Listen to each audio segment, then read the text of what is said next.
Colonial politics for most of the 18th century was considerably less tempestuous than in the 17th, with its bitter struggles for power and frequent armed uprisings. Political stability in Britain, coupled with the maturation of local elites in America, made for more tranquil government. New York stood apart from this development. With its diverse population and bitter memories of Leisler's rebellion, New York continued to experience intense political strife among its many economic interests and ethnic groups. By the 1750s, semi-permanent political parties competed vigorously for popular support in New York elections. But in most other colonies, although differences over policies of one kind or another were hardly absent, they rarely produced the civil disorder or political passions of the previous century. In many respects, politics in 18th century America had a more democratic quality than in Great Britain. Suffrage requirements varied from colony to colony, but as in Britain, the linchpin of voting laws was the property qualification. Its purpose was to ensure that men who possessed an economic stake in society and the independence of judgment that supposedly went with it determined the policies of the government.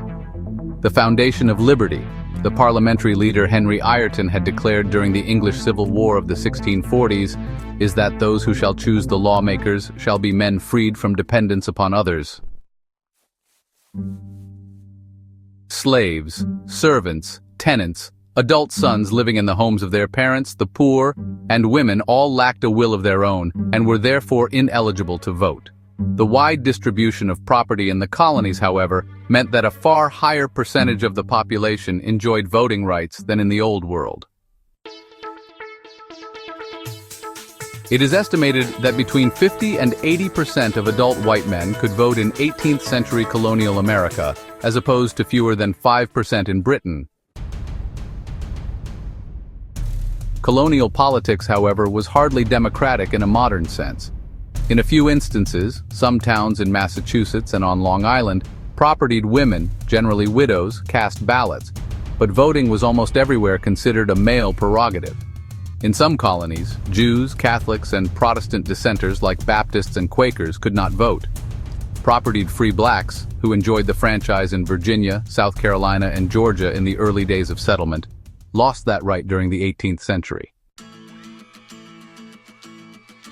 In the northern colonies, while the law did not bar blacks from voting, local custom did. Native Americans were generally prohibited from voting. Despite the broad electorate among white men, the people existed only on election day. Between elections, members of colonial assemblies remained out of touch with their constituents. Strongly competitive elections were the norm only in the middle colonies. Elsewhere, many elections went uncontested, either because only one candidate presented himself or because the local culture stressed community harmony, as in many New England towns. Considerable power in colonial politics rested with those who held appointive, not elective, office. Governors and councils were appointed by the Crown in the 9 royal colonies and by the proprietors of Pennsylvania and Maryland. Only in Rhode Island and Connecticut were these offices elective.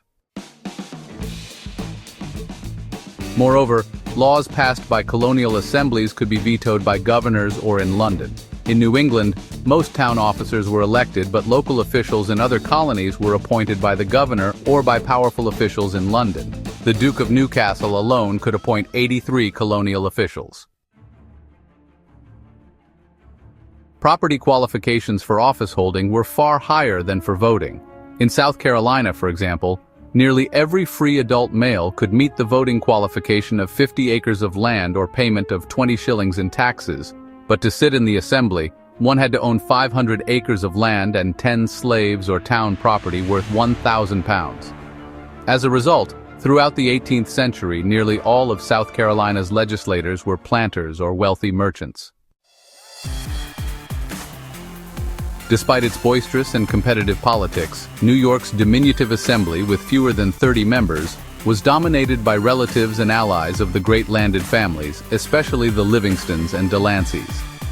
Of 72 men who sat in the New York Assembly between 1750 and 1776, 52 were related to the families who owned the great Hudson River estates. In some colonies, a majority of free men possessed the right to vote, but an ingrained tradition of deference, the assumption among ordinary people that wealth, education, and social prominence carried a right to public office, sharply limited effective choice in elections. Virginia politics, for example, combined political democracy for white men with the tradition that voters should choose among candidates from the gentry. Aspirants for public office actively sought to ingratiate themselves with ordinary voters, distributing food and liquor freely at the courthouse where balloting took place.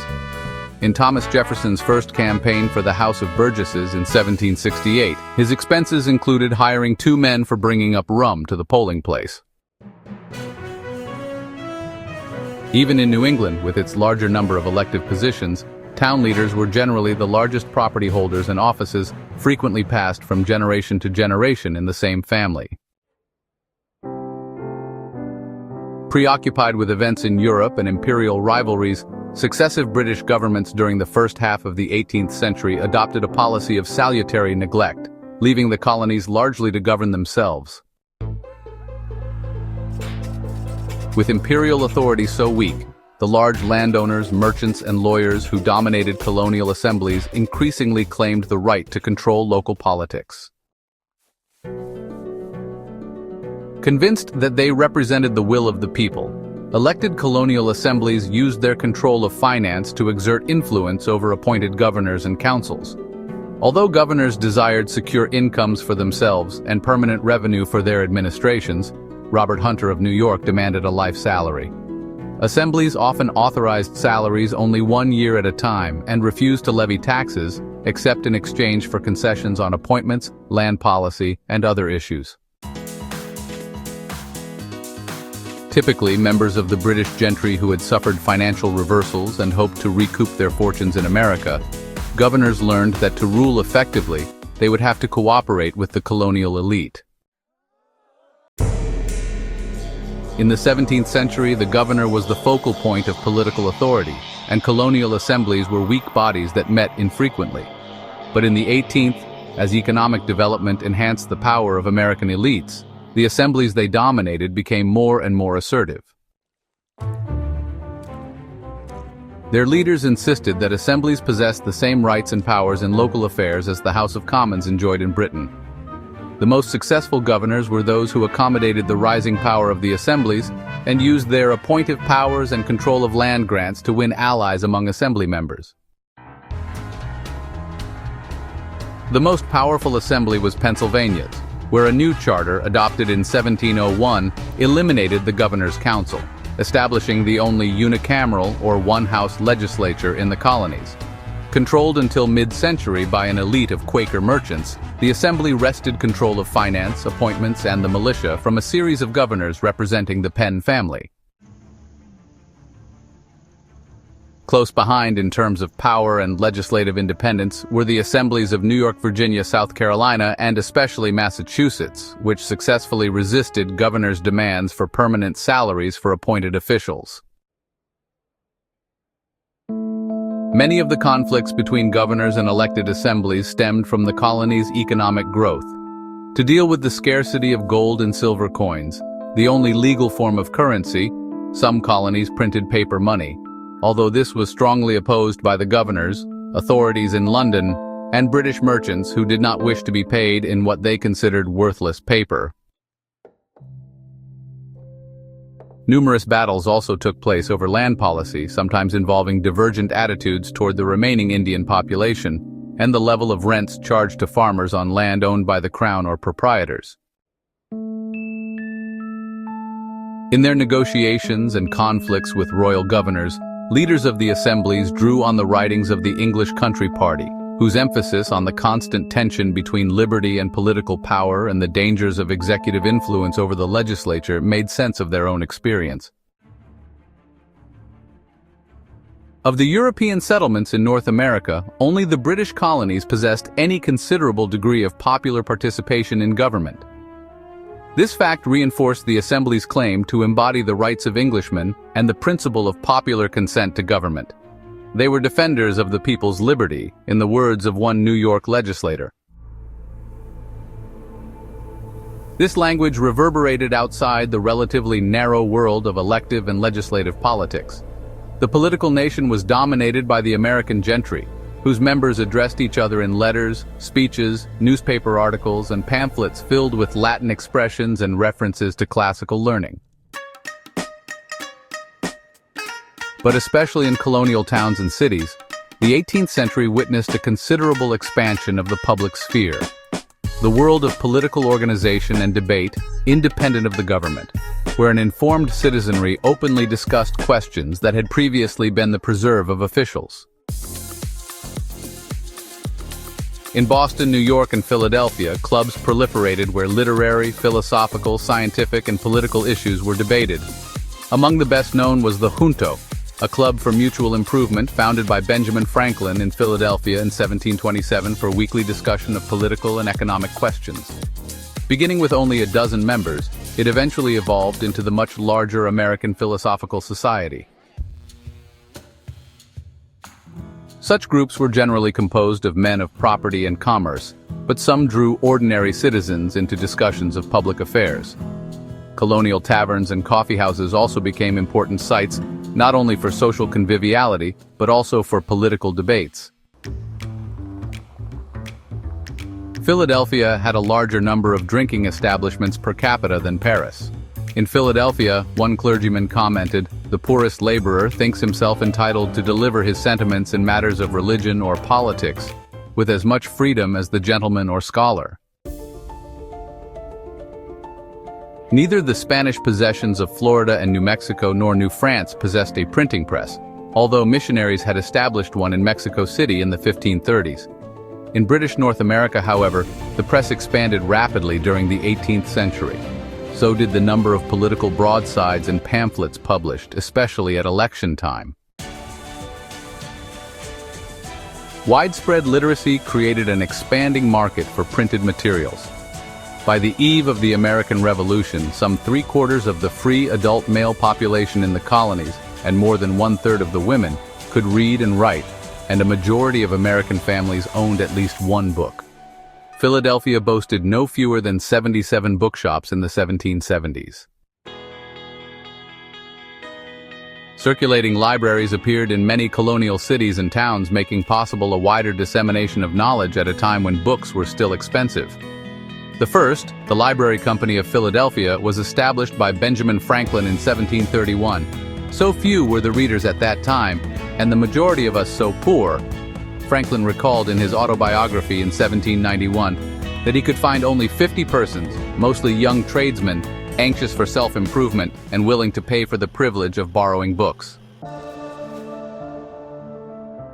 But reading, he added, soon became fashionable. Libraries sprang up in other towns, and ordinary Americans came to be better instructed and more intelligent than people of the same rank abroad. The first continuously published colonial newspaper, the Boston Newsletter, appeared in 1704. A predecessor, Public Occurrences, both foreign and domestic, established in Boston in 1690, had been suppressed by authorities after a single issue for criticizing military cooperation with the Iroquois. There were 25 colonial newspapers by 1765, mostly weeklies with small circulations, an average of 600 sales per issue. Probably the best edited was the Pennsylvania Gazette, established in 1728 in Philadelphia and purchased the following year by Benjamin Franklin, who had earlier worked as an apprentice printer on his brother's Boston periodical, the New England Courant.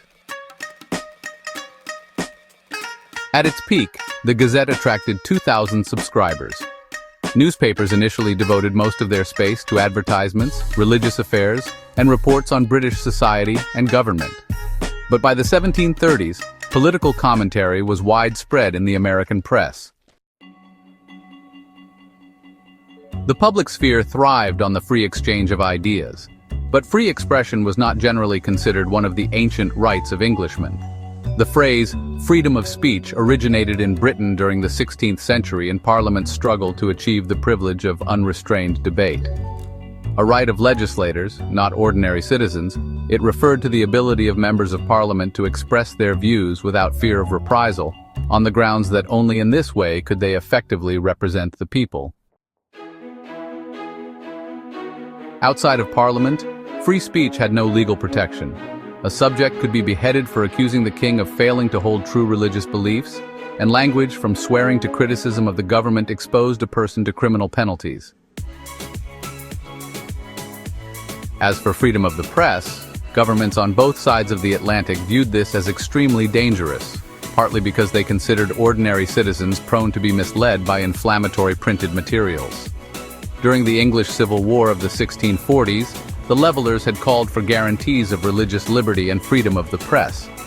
But until 1695, when a British law requiring the licensing of printed works before publication lapsed, no newspaper, book, or pamphlet could legally be printed without a government license.